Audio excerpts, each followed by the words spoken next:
Happy New Year, ladies and gentlemen. This is Doobie Snacks. Being bipolar, I basically talk about things, mental health issues, helping others out.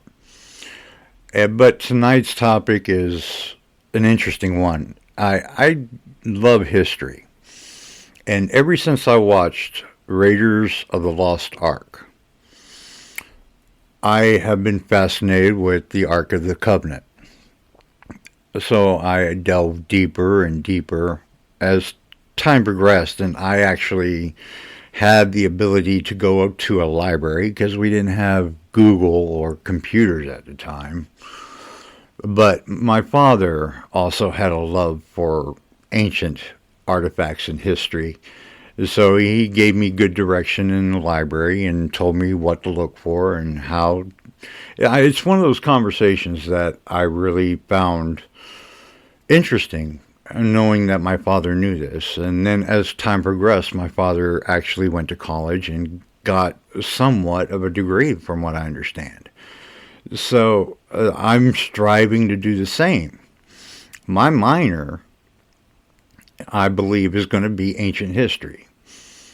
So when I talk about the Ark of the Covenant, there are so many different stories told, but the mental aspect of it is there's a guy out there. I don't drop names. We'll just call him Ron.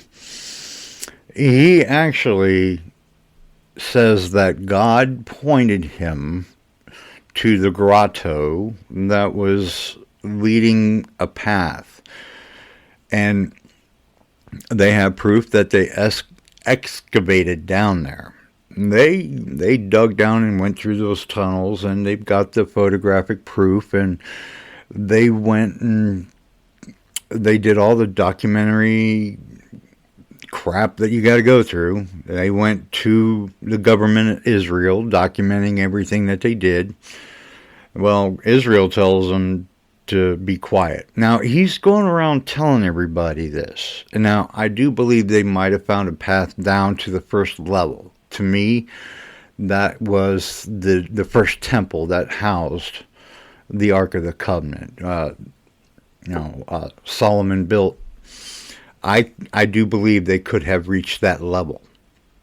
But he's going off and saying he found all the furniture from the Great Tabernacle or the housing of the temple.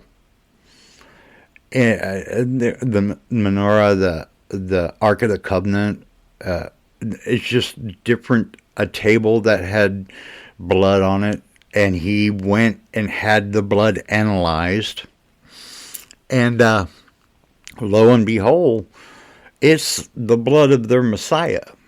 So he says, okay, now he's going telling everybody this, and they have documentation, and it's on TV program. You can look it up. You're going to get pros and cons through the whole thing. But I'm looking at the mental aspect of what this guy is thinking and going through. He believes that God is telling him where to go. He believes that God is telling him that he has found the Ark of the Covenant. Now, he stated that he held the tablets.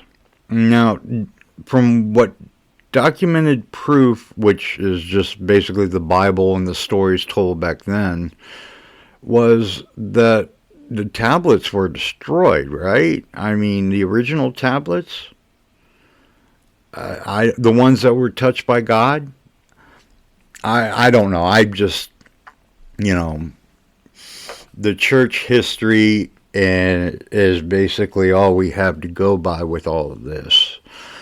You're going to get different stories from the Ethiopian story where Solomon sent it with his son back to Axiom. And there's also the story where the Templars found it as they were digging through the temple and shipped it right away to the Vatican. But, or held it,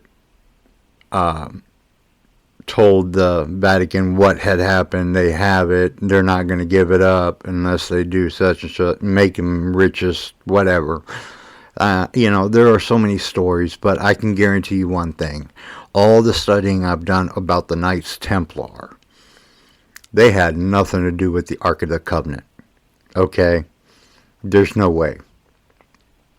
My theory about the Ark of the Covenant will come after this story about our friend Ron.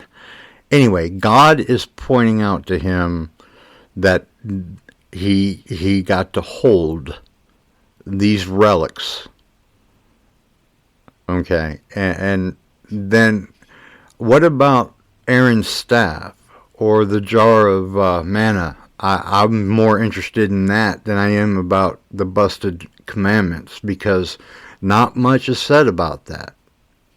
And the fact is that they restructured the ark all through. It's all over the place. You can look it up as well, but it can easily be a conduit for electrical charge. Easily. But Ron there is telling everybody the secret for us to get over the beast. Okay. Satan, or his son, the Antichrist, Now,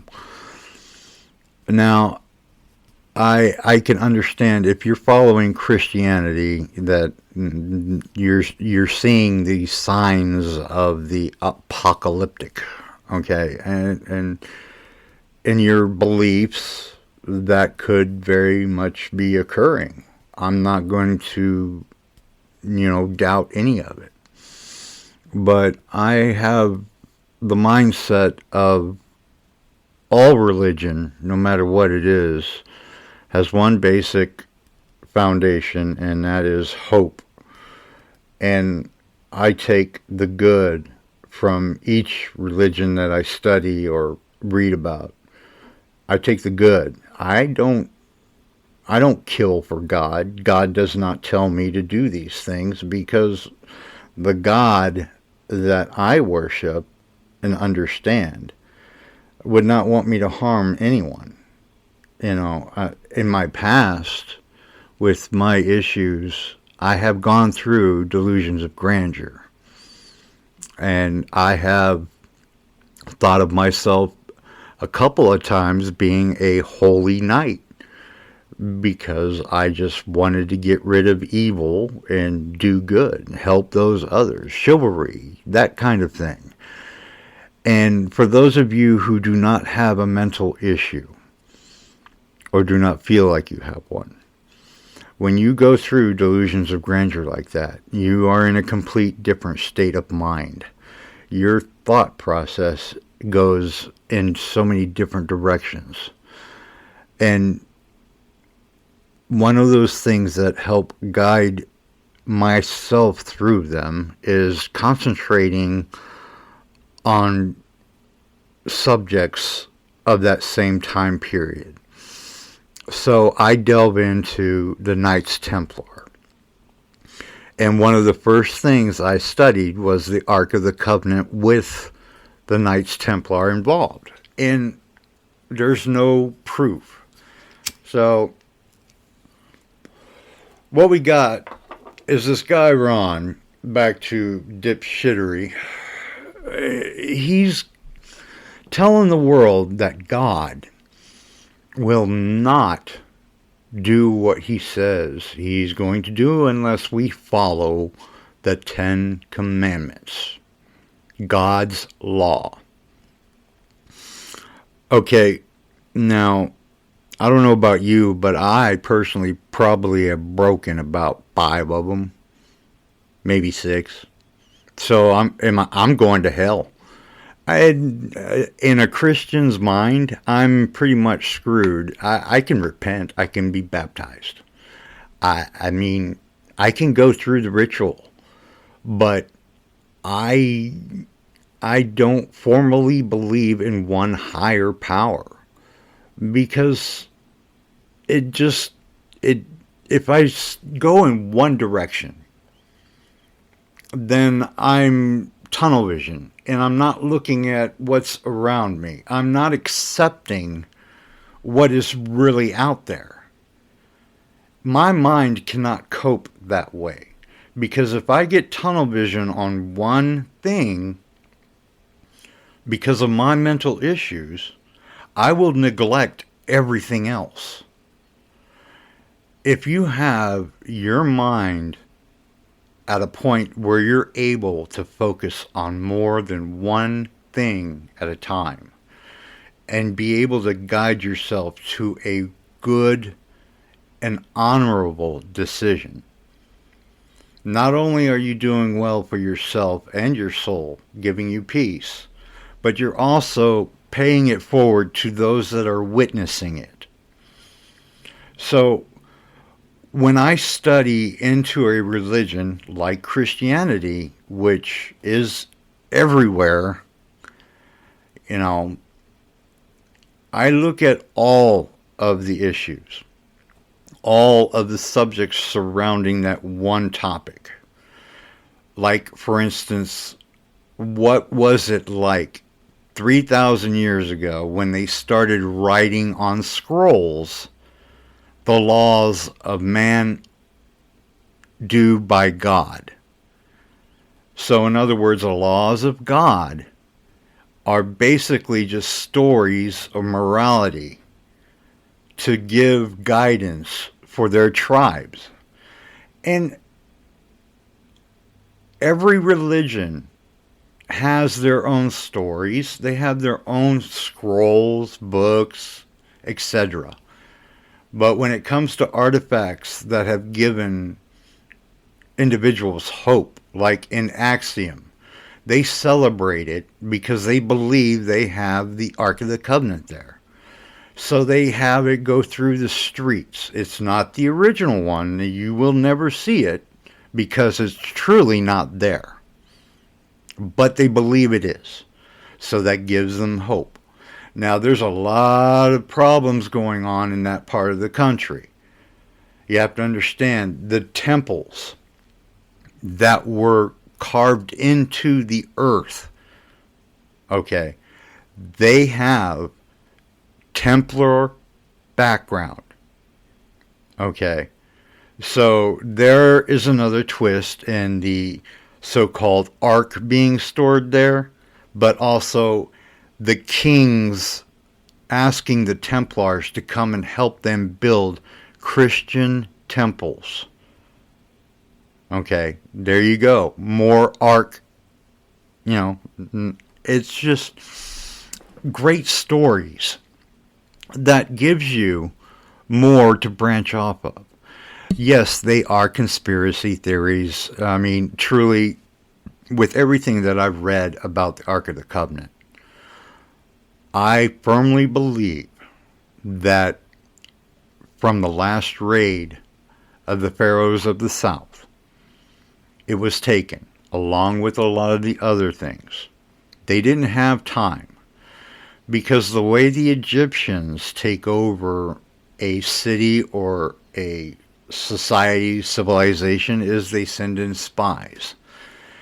You might not know or understand, but Egyptian warfare is still being taught in military academies. Egyptian warfare is one of the beginning parts of espionage. They sent spies in everywhere to either damage the food source, water source, start propaganda against leadership. All these things are being done at a certain time frame until they know they can take over that city. And if I'm going to take over Jerusalem, I am going after Solomon's temple. That is where the money is. And they have to have, when a pharaoh of Egyptian attacks, they get tribute. They get everything, and they get to choose. So, When a pharaoh knows that they're going to attack, they start building a temple in a safe part of the country that they know they can control. So when they start building that temple, that's when plans start going into effect. That's when the attack is inevitable. Once the temple is about ready, boom, they go in. And it's quick. They mastered the chariot attack. Okay, so Jerusalem, it was sacked. It's gone. Everything gone. Now, you know that he's going to get all the tribute. The temple set up. He picks and chooses. Now, the temple is not finished because a cornerstone has to be laid. There are also, I hate to put this into their conspiracy theories on top of one another, but the Masons, a lot of history with the Templar Masons setup. But anyway, the cornerstone is usually a tribute that is melted down. So a lot of people believe, and this is one I truly believe, is that he melted down the ark. He did not believe that in the Christian God. So what's the sense? It's already gone. He dumped it out, put everything that was inside of it into a cornerstone of that temple. Now, I believe in that because it's more logical. It makes sense, and it is actually documented on a wall in the temple in Luxor. Clear as day. That right there tells me it's historically documented. And they're trying their best, but the area that it is located at is very war-torn, and the temple, the bottom basin, is available there. It's documented. It's on YouTube. But to me, that is the end of the Ark of the Covenant. But hey, if you listen to our buddy Ron, who is just all out being taught, God is telling him, if you do truly believe that the law of God is going to save us from climate change, the destruction of our northern borders due to ice age, we got earthquakes going, we got volcanoes going off, we've got floods, we've got blizzards. I mean, okay, the law of God is going to tame Mother Nature. That's one of the things I open my mind to, is that if you channel your belief, for instance, that Ron did, that he had found the Ark of the Covenant, and mentally and physically believing that he did so, and doing his best to document it the way he did, it scares me. Because if an individual who goes unchecked believing that a higher power is telling them something to do or say, and you're out there, you notice something like this, individuals like this can actually be dangerous. It can turn. So, I know this has gotten really squirrely, but all in all, the Ark of the Covenant has got some great stories for hope. And, I mean, you can actually read up on it. You can watch YouTube. All you got to do is put in Ark of the Covenant, and you can get about 20 different stories and people that are trying their best to, unsolve the mystery. but you're not going to. It's done and over with. And by biblical terms, we're not ready for it yet. I don't know what Ron was trying to prove, but if the law of God is going to bring back the Ark of the Covenant, then we've got some serious issues. Because, yeah, we got some serious issues. Do your own math. Figure it out yourself. But all in all, this world's going to hell in a handbasket until we can figure out something to make everybody else have hope. Mental illness, it's dangerous. And with Ron's story, he was trying his best to bring us hope using the Ark of the Covenant, trying to give us a direction. And if you got to be a true believer, and to be that, you have to have tunnel vision. So I'm not up for tunnel vision yet. I'm too young for that. Anyway, this is Doobie Snacks, guys. All about the Ark of the Covenant. I didn't mean to depress you. Peace out. Bye.